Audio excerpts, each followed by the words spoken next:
Okay, hearing is resumed. Mr. Chair, Congressman Abante. mukhang napakalaki po ng ating problema sa ating kapulisan, no? I hope that we could be able to have General Marbil here also, so we could be able to hear all of these things. Anyway, we would like to present a witness who has personal knowledge on the killing of General Barayuga, Mr. Chair. So we would like to present today an active PNP Lieutenant Colonel Santi Mendoza and Nelson Mariano. Ano yung inyong position? Corporal Nelson Mariano. So, former corporal, no? Yes, sir. Former Corporal Nelson Mariano. So,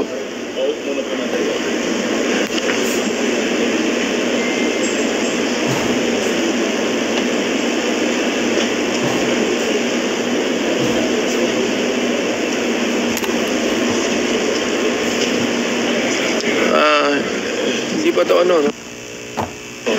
Mr. Chair, we would like to ask the COMSEC to let these two people take an oath before they will be presented and ask questions. Sige. COMSEC, please administer the oath of our two witnesses. Are you an active officer, Colonel Mendoza? Are you active? Yes. Okay. Sige, please proceed. Please raise your right hand. Do you solemnly swear to tell the truth, the whole truth, and nothing but the truth in this public inquiry, so help you God? I do. The oath has been administered, Mr. Chair. Thank you. Maupo tayo. So, we have a list of interpellators, as I mentioned earlier. In the appearance of our new witnesses, the first to interpellate is Congressman Johnny Pimentel. You are recognized. Thank you, Mr. Chair. Magandang hapon po sa lahat. I would like to direct my questions to the new resource persons, more specifically to Colonel Mendoza. Magandang hapon po, Colonel Mendoza. Pakipindot. Magandang hapon po. Ano, nananghali na po ba kayo? Kumain na po kayo? Hindi pa po. Anyway, sandali lang naman itong pagtatanong natin, ano? Ano ang tunay niyong pangalan, Colonel Mendoza? Full name? Ako po si Police Lieutenant Colonel Santi Fuentes Mendoza po. Nasa active duty ka pa ba ngayon? Opo, Your Honor. Saan ka naka-assign ngayon, Colonel Mendoza? Ako po'y naka-assign sa Philippine National Police Drug Enforcement Group sa headquarters po. Ilang taon na po kayo sa serbisyo, Colonel Mendoza? Ilang taon na po kayo sa serbisyo? 22 years po, Your So Honor. matagal-tagal na rin. Anyway, I'll go direct to the point, Mr. Chair. Meron po kayong sinumite dito sa komitiba na sinumpang salaysay na 3 pahina po, Colonel Mendoza, 4 pala na pahina. Papakita ko po itong lagda. Ito po ba ay lagda ninyo sa sinumpang salaysay? Opo, Your Honor. Itong sinumpang salaysay mo, Colonel Mendoza, pinatututuhanan mo ba ang lahat ng nakasaad dito? Opo, Your Honor. Wala namang nagudyok sa'yo, pumilit sa'yo na magbigay ng sinumpang salaysay sa komitibang to? Mr. Chairman, Wala po, Your Honor. Mr. Chairman, kayo mo for 1 minute suspension. Ako muna, Chairman. Colonel Mendoza, gusto mo bang basahin o gusto mong isa-isahin natin itong affidavit mo?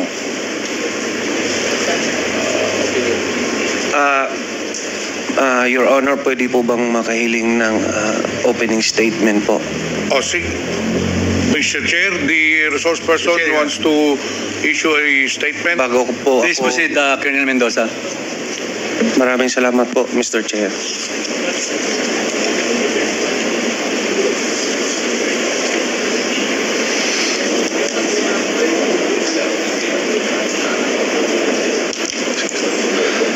sa mga kagalang-galang na mga mambabatas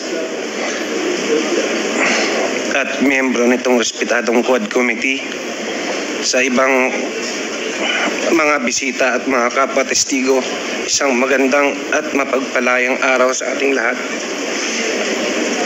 Ako po si Police Lieutenant Colonel Santi Mendoza.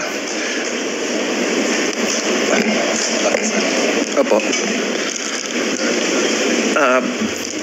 Isang PNP member at kasalukuyang assigned sa PNP Drug Enforcement Group.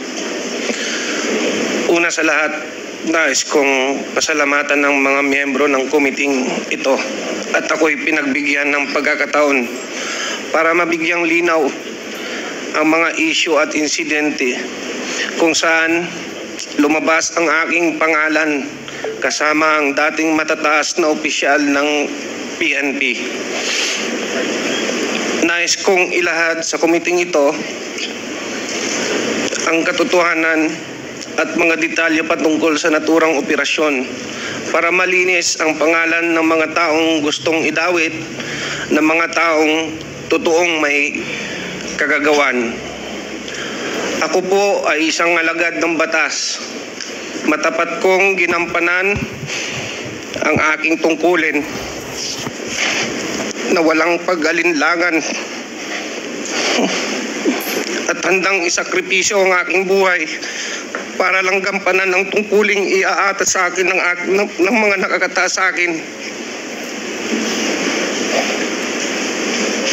Nais ko pong ipaalam sa kumiting ito na may mga lumapit na po sa akin na mga mataas na opisyal at maimpluwensyang tao at ipilit akong pinalalagda sa ng isang preparadong sinumpang salaysay para idiin at idawit ang mga dating opisyal ng PNP at para mailayo ang isyu sa mga totoong tao na nag-utos sa akin para gawin ang masabi ko na ngayon at mali at mapanlinlang na kautusan. Ako po ngayon ay voluntaryong magbibigay ng aking nalalaman at ilalahad ang aking naging partisipasyon sa isang pangyayari sa aking pagkakaalam ay bahagi ng aking tungkulin bilang isang tagasugpo ng salot ng ating lipunan, ang iligal na droga.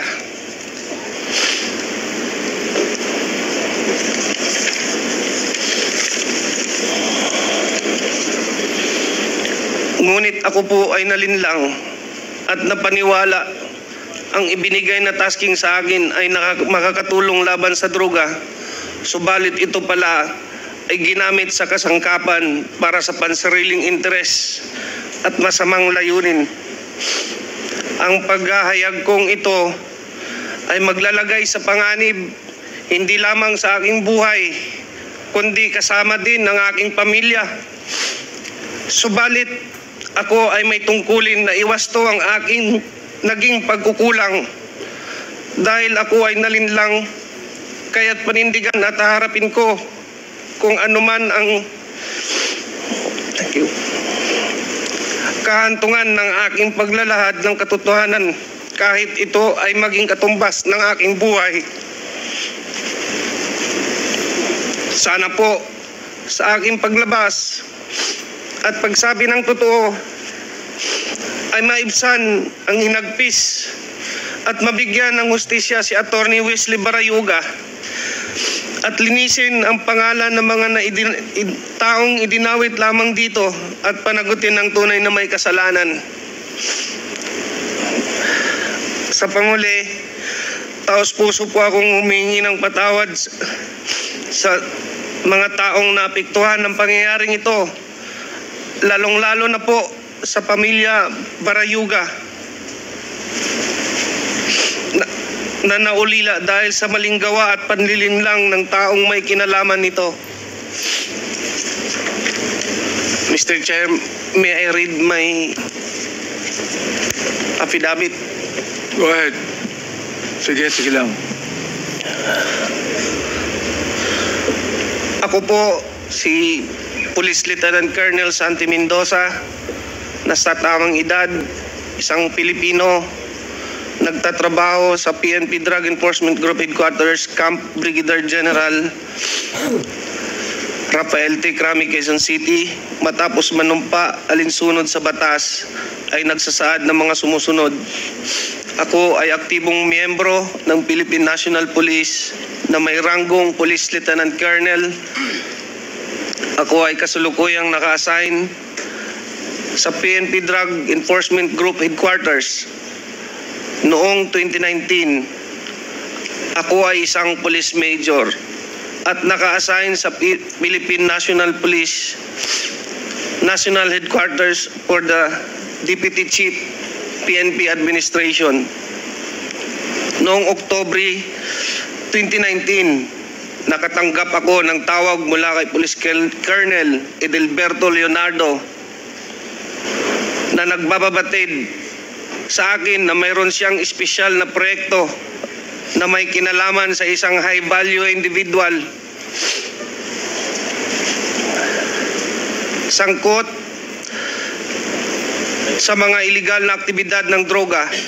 Humiling si Colonel Leonardo ng aking tulong sa pagsasagawa ng operasyong ito noong panahong iyon. Nagatubili ako at sinabi sa kanya na kailangan ko munang pag-isipan bago ko tanggapin ang trabahong yun. Sa kabila ng aking pag-alinlangan, iginiit ni Police Colonel Leonardo na kailangan kong maging handa kapag ibinigay na niya ang go signal kaugnay ng nasabing operasyon. Sinabi pa niya na ang pagsasagawa ng proyektong ito ang magdidikta sa direksyon ng aking karera bilang isang pulis. Noong Pebrero 2020, muling nag-follow up si Police Colonel Leonardo at nagbigay ng karagdagang detalye kabilang ang pangalan ng target na kanyang tinutukoy bilang isang Wesley Barayuga, na nalaman ko siya ay kalihim ng Philippine Charity Sweepstakes Office noong panahong iyon. Binigyan din niya ako ng sinopsis na naglalarawan sa umano'y pagkakasangkot nito sa iligal na droga.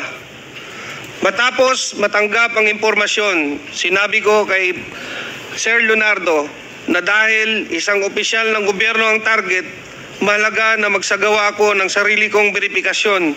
Ngunit sinabi niya na hindi na kinakailangan dahil ang utos ay mula kay GM Garma, dating Colonel Rowena Garma, na may personal na kaalaman tungkol sa mga iligal na aktibidad ng droga ni Wesley Barayuga.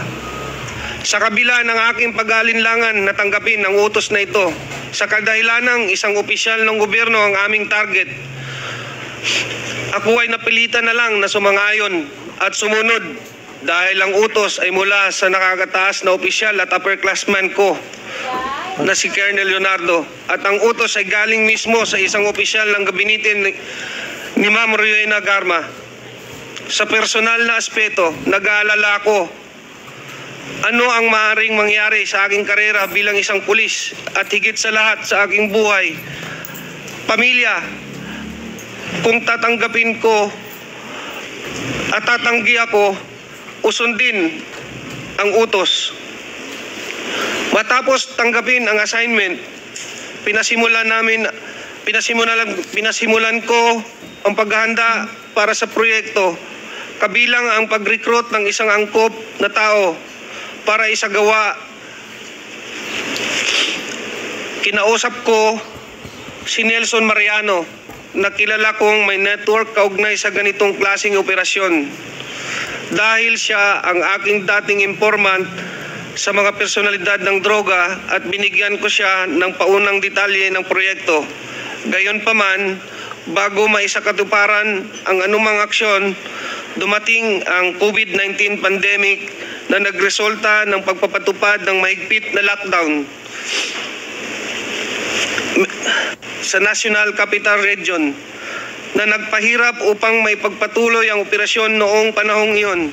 Sarado ang mga tanggapan ng gobyerno at limitado ang galaw ng mga tao, kaya mahirap masubaybayan o masundan ang target. Matapos lumuwag ang mga lockdown measures at restriction, muling nakipag-ugnayan sa akin si Colonel Leonardo noong Hunyo 2020 at binigyan din ang kahalagahan ng proyekto, lalo na't matagal na ang lumipas mula sa kanyang paunang utos. Sa kanyang panghihikayat, sumang-ayon ako na muling kausapin si Nelson Mariano upang alamin kung nakahanap na siya ng taong angkop sa itinakdang gawain. Nakumbinsi ko si Nelson Mariano na lumahok sa operasyon base sa intelligence report na tinanggap namin mula kay Police Colonel Leonardo, na siya namang nakuha niya mula kay Ma'am Garma. Nagsasaad na si Wesley Barayuga ay sangkot sa mga iligal na aktibidad ng droga. Sinabi rin ni Police Colonel Leonardo na may isang taong nagngangalang Tox ang makikipag-ugnayan sa akin at magbibigay ng karagdagang impormasyon tungkol sa target. Ang nasabing Tox ayon kay Police Colonel Leonardo ay isang bata ni Ma'am Garma mula sa CIDG. Matapos makatanggap ng tawag mula kay Tox, sinabi ko sa kanya mag-coordinate siya sa aking middleman na si Nelson Mariano na siyang magbibigay ng impormasyon sa designated hitman. Sinabi ni Nelson Mariano sa akin na nakahanap na siya ng hitman at nagngangalang Luloy. Sinabi niya na maasahan si Luloy at kayang tapusin ang ibinigay na gawain. Sinabi ko kay Nelson na makipag-ugnayan sa kanya, si Tox, na magbibigay ng detalye tungkol sa target. Pinayuhan ko siya na mag-ingat at magkita na lang kami muli pagkatapos ng proyekto upang ibigay ang bayad na manggagaling kay Police Colonel Leonardo. Noong Hulyo 30, 2020, muling tumawag si Colonel Leonardo at ipinaalam sa akin na ang target na si Wesley Barayuga ay nasa PCSO at maaari na naming isagawa ang operasyon. Ipinadala niya sa akin ang larawan ni Wesley Barayuga habang ito ay nasa conference meeting sa loob ng PCSO.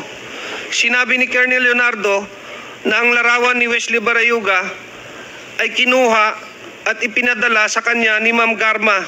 Sinabi rin ni Colonel Leonardo na hindi kami mahihirapan sa pagsasagawa ng operasyon dahil nag-issue na si Ma'am Garma ng isang service vehicle para gamitin ni Wesley Barayuga at binigay sa akin ang description at plate number ng sasakyan.